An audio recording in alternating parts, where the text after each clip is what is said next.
Anything new you've come across with respect to the absolute beginning since your publication? Because I remember there was a paper that proposed a radical translation. When God began to create heaven and Sheol.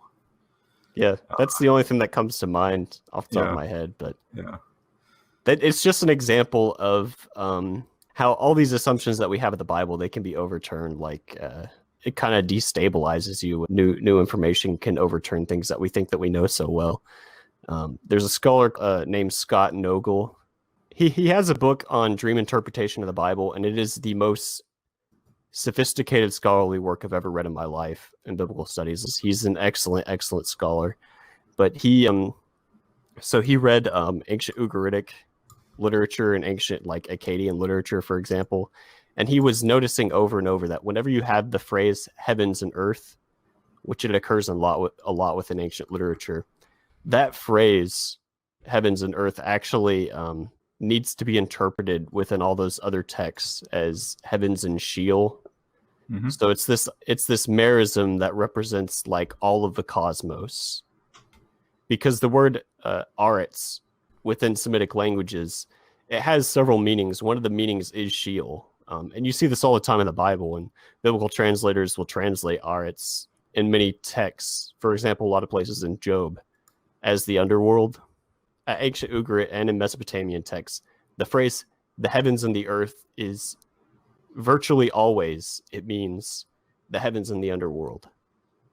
So then when you go back to the Bible and then you translate it with that meaning, that phrase heavens and the earth appears all the time in the Bible, and it makes so much more sense of so many more texts when you understand it to incorporate the underworld. And so because we have this ancient tradition going back, like this post-Hellenistic tradition of understanding it as the heavens and the earth, we've always just assumed that it means literally the earth. And that doesn't actually make that much sense, considering the earth wasn't even created at that point in the text. But I think he's right. It does mean heavens and the underworld. Does this change the text theologically? I can't really think of any way that it does. But yeah. One thing that he points out that is so cool is that if you go to Enuma Elish, it also opens with discussing the heavens and the earth. And if you translate it as the heavens and the underworld in that text, it makes a lot more sense as well. Yeah.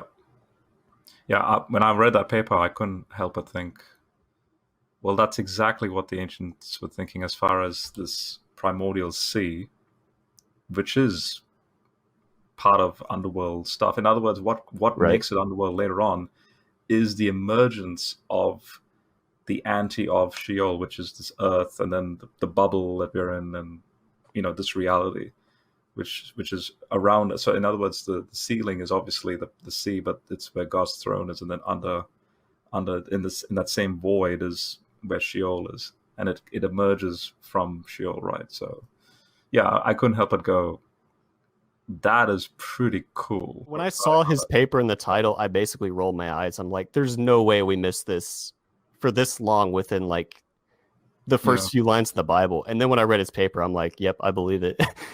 The arguments just like, I can't get past the arguments. They're so good. Almost every other case, or in every other case, I can't remember exactly which, like it always seems to mean heavens and the underworld.